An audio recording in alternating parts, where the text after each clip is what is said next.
Bonsoir à toutes et à tous, bienvenue dans ce 19h, tout de suite le sommaire.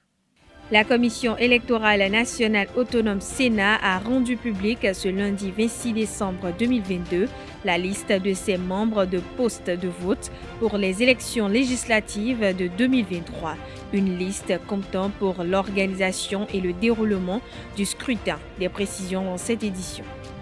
L'Union des professionnels des médias du Bénin, UPMB, a organisé le vendredi dernier la fête de Noël pour les enfants des professionnels des médias, membres de son association.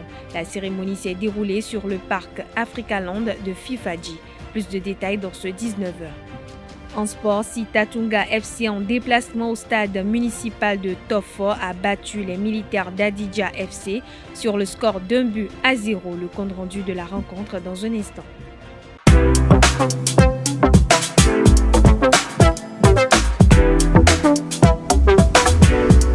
Moi, je suis à ESAE et toi? Moi, je suis en administration des finances à ESAE. Moi, je suis en diplomatie et relations internationales à ESAE. Moi, je suis en journalisme à ESAE. Émission ici, c'est ESAE. Moi, je suis en communication marketing à ESAE. Moi, je suis en droit à ESAE. Moi, je suis en gestion des ressources humaines à ESAE. Moi, je suis en gestion des marchés publics à ESAE.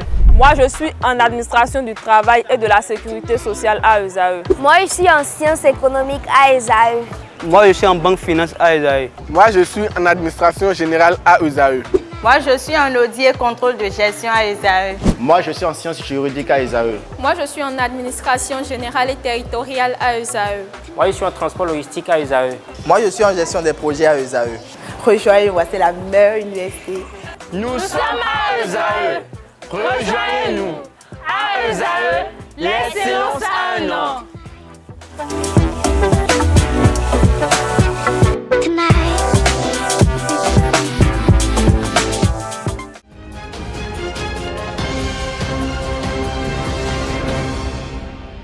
À nouveau, bonsoir. Merci de nous préférer pour vous informer. La Commission électorale nationale autonome Sénat a rendu public ce lundi 26 décembre 2022 la liste de ses membres de postes de vote pour les élections législatives de janvier 2023.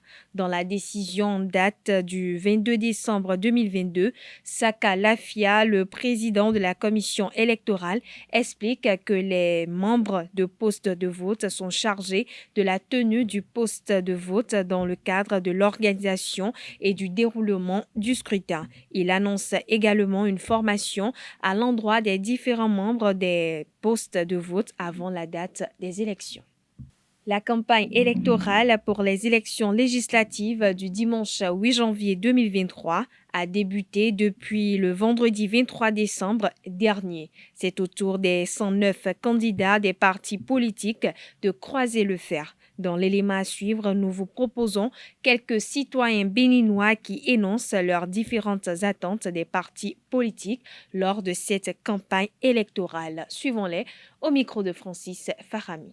J'exhorte tous les candidats, toutes tendances confondues, de tous les partis, maintenant de jouer vraiment leur rôle, d'animer la vie politique. Parce que la campagne qui se faisait il y a de cela 3 ans, 4 ans là, n'est plus campagne. Qu'il y ait de débats, de vrais débats, de bons débats. Et le président même va utiliser cette assemblée pour mieux travailler.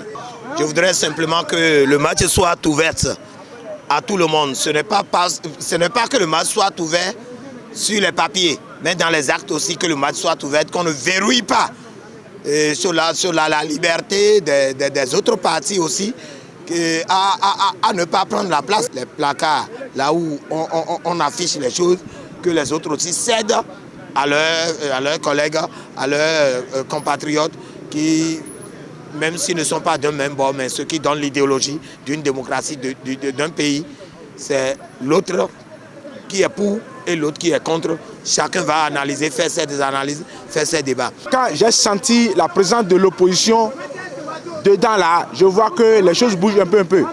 Donc que les candidats, qu'ils soient de la mouvance ou qu'ils soient de l'opposition, ils n'ont qu'à bien travailler. Ce n'est pas de s'insulter ou bien ce n'est pas d'aller se dénigrer sur le terrain. Le peuple béninois est vraiment mûr. Le peuple béninois est très très mûr. Et même si tu leur donnes de l'argent, même si tu leur dis ce que tu vas dire, ils savent ce qu'ils veulent faire. Donc que les candidats font la vraie campagne. Avant, quand les députés, il y avait un sujet, une plénière, quand il est libre, chacun est libre, chacun veut écouter ce qui se dit à l'Assemblée nationale. Mais depuis 2019, on dirait que la radio ne fonctionne plus. L'Assemblée, c'est le lieu du Parlement. Mais on ne parle plus. Aujourd'hui, on ne fait que voter les lois. On ne sent même pas qu'on a envoyé, les députés sont en plénière. Mais le lendemain, on veut écouter les infos.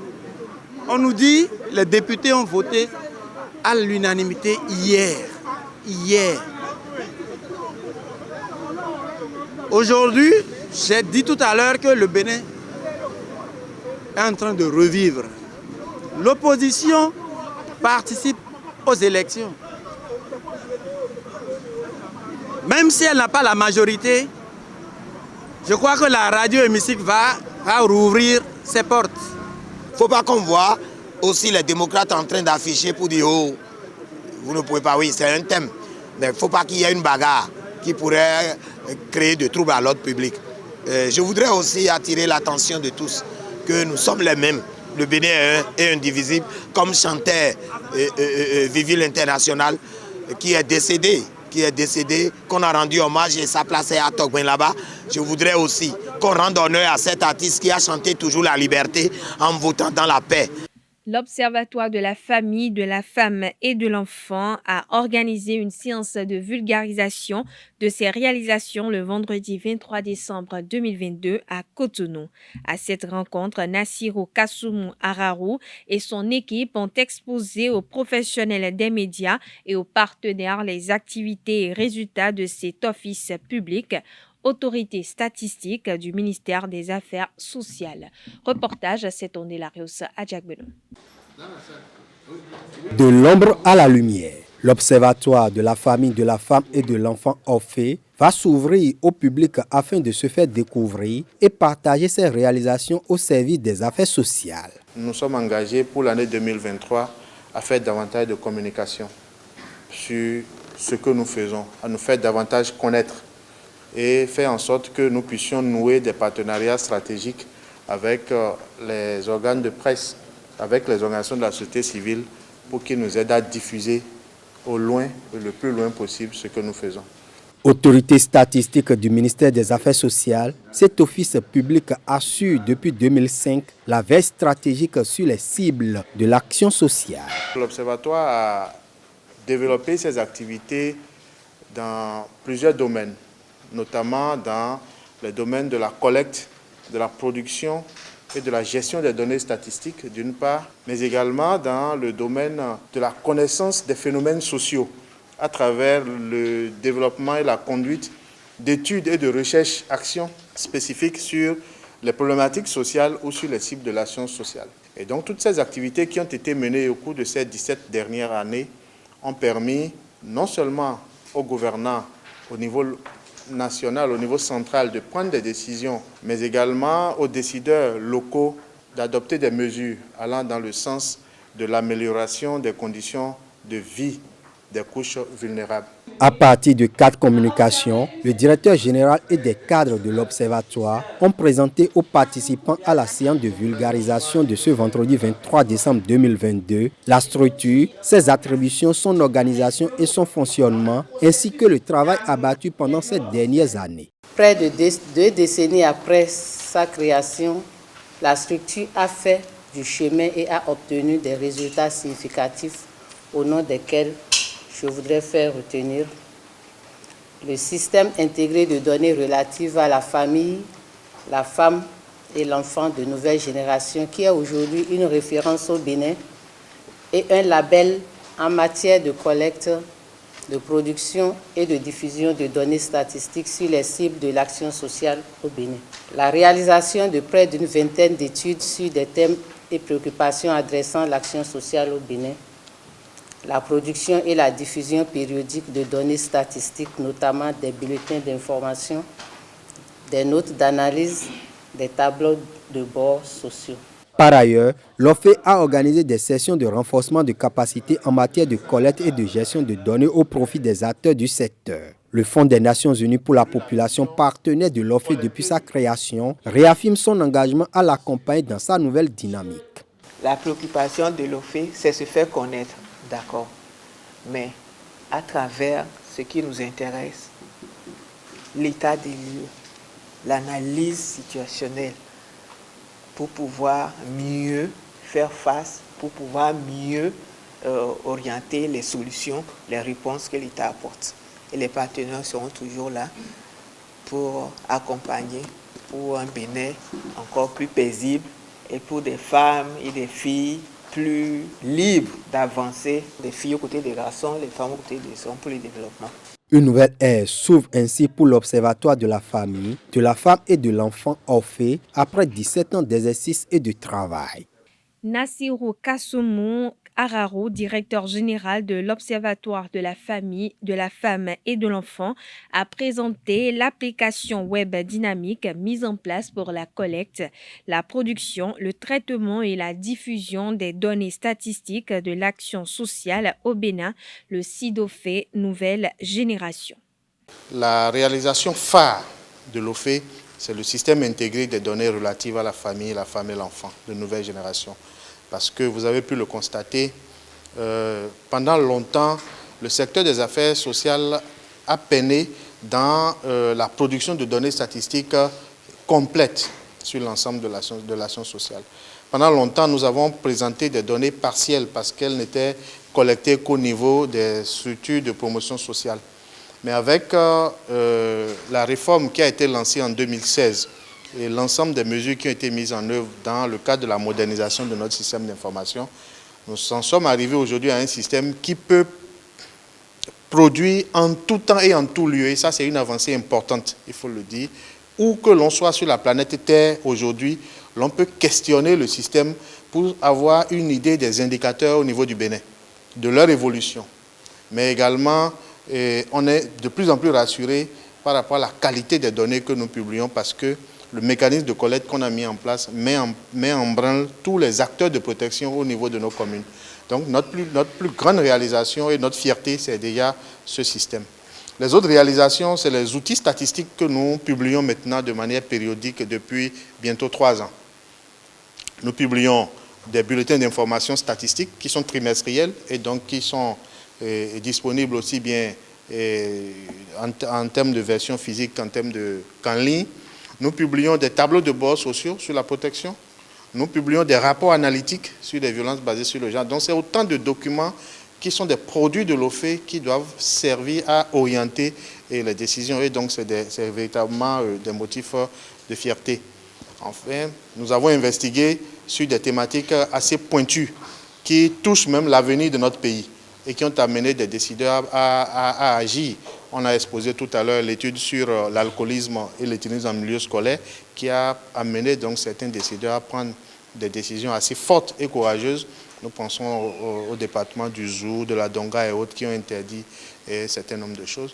Nous avons investigué sur les grossesses en milieu scolaire et en milieu d'apprentissage parce que vous savez que jusqu'à présent, on met l'emphase beaucoup plus sur les grossesses en milieu scolaire. Et on oublie qu'il y a une importante frange de nos populations, notamment les filles qui sont dans les milieux d'apprentissage, dans les centres d'apprentissage, qui sont des victimes silencieuses de ce fléau qu'est la situation des grossesses précoces. Donc, on a voulu faire la lumière là-dessus. Et aujourd'hui, nous avons des évidences statistiques qui montrent que autant on doit protéger les élèves en milieu scolaire, autant on doit protéger les apprenantes au niveau de nos centres d'apprentissage. Donc, c'est des avancées significatives par rapport à l'OFE ces dernières années. Je l'annonçais au sommaire de cette édition, l'Union des professionnels des médias du Bénin, UPMB, a organisé le vendredi 23 décembre 2022 la fête de Noël pour les enfants des professionnels des médias, membres de son association. La célébration s'est déroulée sur le parc Africaland de Fifadji. Reportage Aneldo.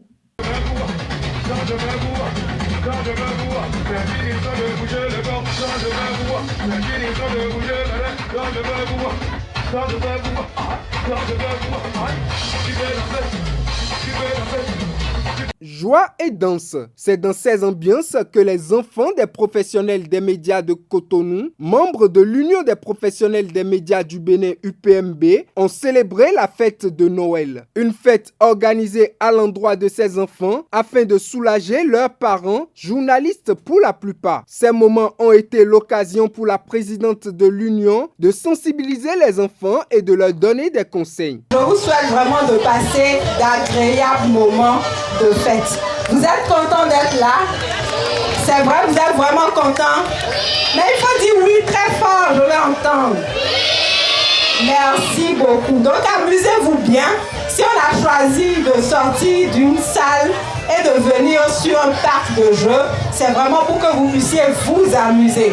On a voulu faire les choses autrement, simplement parce qu'on pense à vous et chaque fois on réfléchit à qu'est-ce qu'il faut faire de nouveau pour vous apporter davantage de joie et de plaisir. Et vous savez ce qu'on attend de vous en retour, les amis? Est-ce que vous savez ce qu'on attend de vous en retour? Alors les parents me chargent de vous dire qu'il faut être sage. Donc soyez sages, soyez attentifs et surtout travaillez bien à l'école. Parce que si vous ne travaillez pas, Papa Noël ne sera pas là chaque année pour vous donner les cadeaux.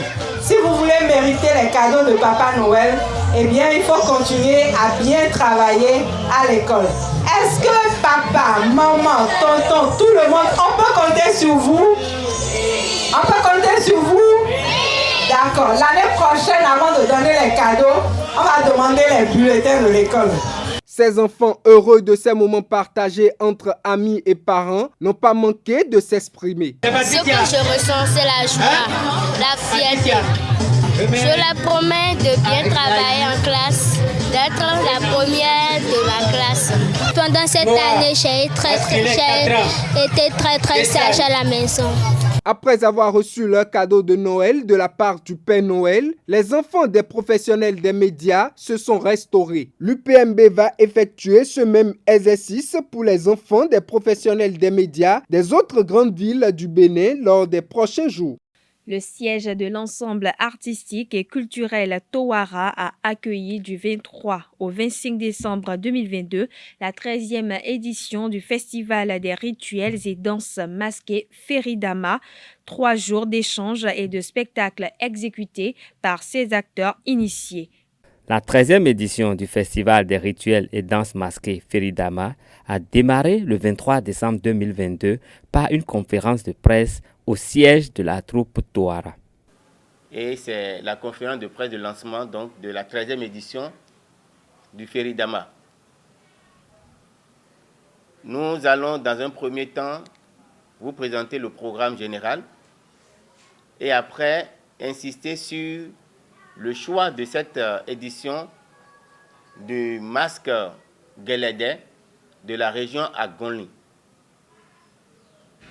De la région Agonli, chez les Mahi Basopo, comme on le dit. Pour les fonphones, vous devez comprendre, ceux qui ne comprennent pas fond, ce sont les Mahi qui ne sont pas comme Teddy Gandigbe. Parce que Gandigbe, descendant de Bagidi, lui, il a vu le saut, comme on le dit. Il voit les collines tout le temps, mais il est Mahi. Et ses frères qui sont restés dans la région Agonli, eux, ils sont tout aussi Mahi, mais ils n'ont pas la chance donc des collines. C'est pour ça que la langue dit Mahi Basopo. Cette édition dresse le tapis rouge au Guélédé Made in Kove. Edo atin kuku pato bledo atin bobo pato me kan pa mas glede edo atie borena pa enolebi edo servo edo fon kan me pati ku kere me pati kere me no pasin po be no jijo melene me no le do fon ai si bleu lo atin on do tio e ku ko gbe alo de jira ngam na yi e donde yo nu owe anaken na ton jo atin o edo sun mais on peut nous dire nous quand dit bon il y a des babes là il y a un jour de nous puisque un y a quoi de go bo kho jan wayo Awazo, on a livré une client mondial à la fin. Et deux aka mikaho mikuro benegbe mina 5 benegbe ya. Mina wai hui mi hui encore l'ordre de mina non. Les ressortissants de Kové ont rappelé l'origine du Guérédé de Kové et son influence dans ce culte. Merci, beaucoup de temps côté ben bilibili. Beaucoup de atimer non. Puis un bec de sion. J'ai gardé roji ben kaka boire le fi et beti. Gardé mi temps. Il a quoi? Gardé le soir, ouais bessi ayogo. Et dagbo mi temps les mori. Buiwa. Des rencontres intellectuelles et des prestations ont meublé cette 13e édition du Feridama jusqu'au 25 décembre 2022.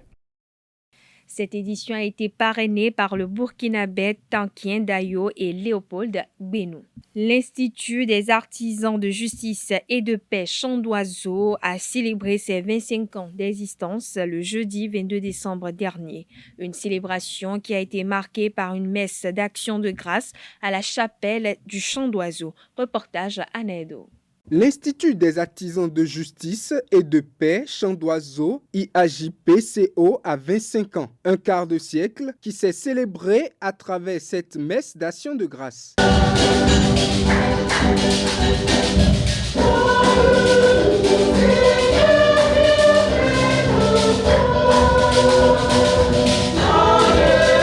Tous ont témoigné leur gratitude, notamment le directeur de l'Institut. L'Institut des artisans de justice et de paix, en 25 ans, compte à son actif 20 symposiums, plusieurs conférences sur le social, à raison de 7 par année, une kyrielle de publications dans la collection PEFA et les éditions du Chant d'Oiseau.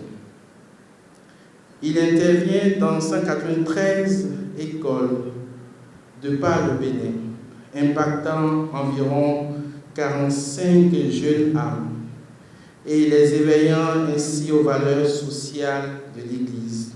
Heureux de cet accomplissement, le père fondateur de l'Institut a rappelé son appel et a invité tous à l'émerveillement. Aujourd'hui, nous faisons beaucoup de calculs. Nous n'osons plus être poètes. Grâce à Dieu, notre évêque, Monseigneur, est très poète.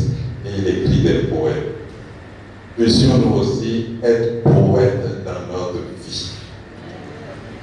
Poètes dans l'émerveillement. Ô Seigneur notre Dieu, qu'il est grand ton nom par toute la terre. Et alors, avec la Vierge Marie, nous chanterons toujours le Magnificat. Amen. L'évêque de Porto Novo, président du conseil d'administration de l'Institut des artisans de justice et de paix, Aristide Gonzalo, a lancé également un appel. On va à Jésus quand on a besoin de lui et quand on est en difficulté. Nous devons sortir de cette logique-là. On va à Jésus tout simplement parce qu'il est. Il est Dieu, né de Dieu. Je vous exhorte donc tous à lutter contre cette nouvelle ivresse du malin qui vient saper les bases de l'Église corps mystique du Christ. Nous sommes en marche pour relever de nouveaux défis pour les 25 prochaines années à venir. Et l'IAJP aura besoin de chacun de vous, de chacune de vous. Tous ressortent de cette célébration plus instruits et entendent travailler davantage pour l'impact de l'IAJP-CO dans le développement du Bénin. En sport, Dynamo d'Abomey a reçu Dadje FC le samedi 24 décembre 2022 au stade Omnisport d'Abomey lors de la 10e journée de la Ligue professionnelle dans la zone B. La rencontre entre les premiers de la zone s'est achevée sur un score de 0 but partout. Reportage à Nedo. Le duel entre les leaders n'a pas connu de vainqueur lors de la 10e journée de la Ligue Pro dans la zone B. Le premier Dadje FC n'a pas su prendre le dessus sur son dauphin Dynamo d'Abomey. Dadje FC est rentré dans cette rencontre très attendue avec agressivité en multipliant aussitôt les occasions. À cela, Dynamo d'Abomey répond juste, mais la position irrégulière annule les efforts.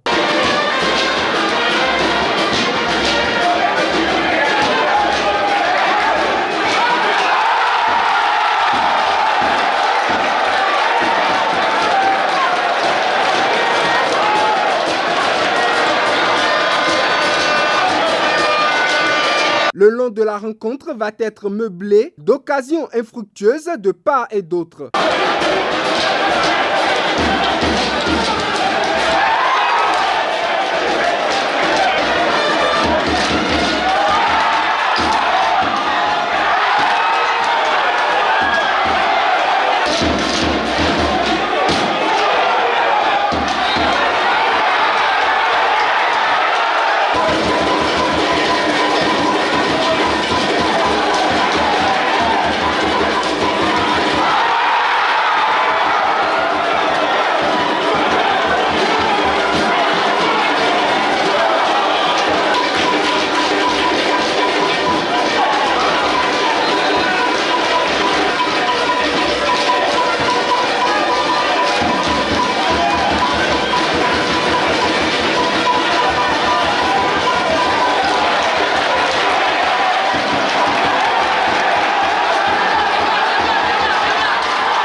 La rencontre va s'achever sur le score nul de 0 but partout. Dadje FC reste en tête de la zone B avec 19 points. Dynamo d'Abomey suit derrière avec 18 points. On parle toujours sport. La phase retour de la Ligue professionnelle de football a pris son envol le week-end écoulé. Au stade municipal de Tofo, Sitatunga FC, en déplacement, a battu les militaires d'Adjidja FC sur le score étriqué d'1-0. Le compte-rendu de la rencontre avec Kolomousou.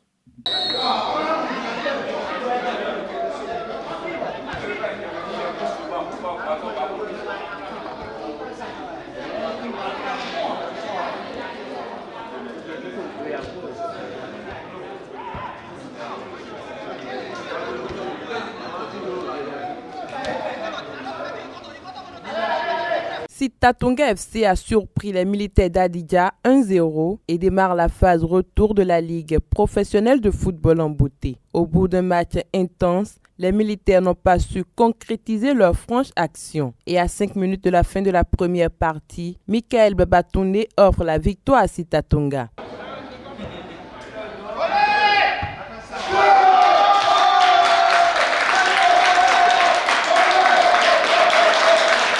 En deuxième partie, les visiteurs vont pousser pour aggraver le score sans pouvoir y parvenir. La prochaine journée, Sitatunga se déplace encore pour jouer AS Cotonou et les militaires affrontent le champion en titre Coton FC.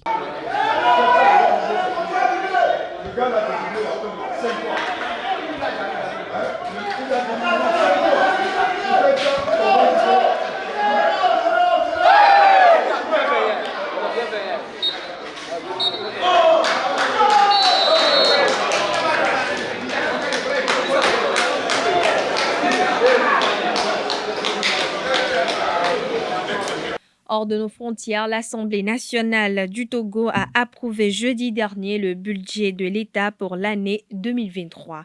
La nouvelle politique budgétaire proposée dans un contexte de crise multiple s'équilibre en recettes et en dépenses à 1957,9 milliards de francs CFA, soit une hausse de 4,4% par rapport à la loi de finances rectificative de 2022. Comme annoncé, la nouvelle loi de finances sera consacrée prioritairement aux secteurs sociaux avec des mesures destinées à soulager les populations, renforcer l'inclusion, améliorer le climat des affaires ou encore assurer l'intégrité du territoire national. Notons que le vote s'est déroulé à l'hémicycle en présence du ministre de l'Économie et des Finances et de son collègue en charge des droits de l'homme et des relations avec les institutions de la République. Voilà, chers internautes, ainsi prend fin cette édition. Merci pour votre attention. Excellente soirée à toutes et à tous.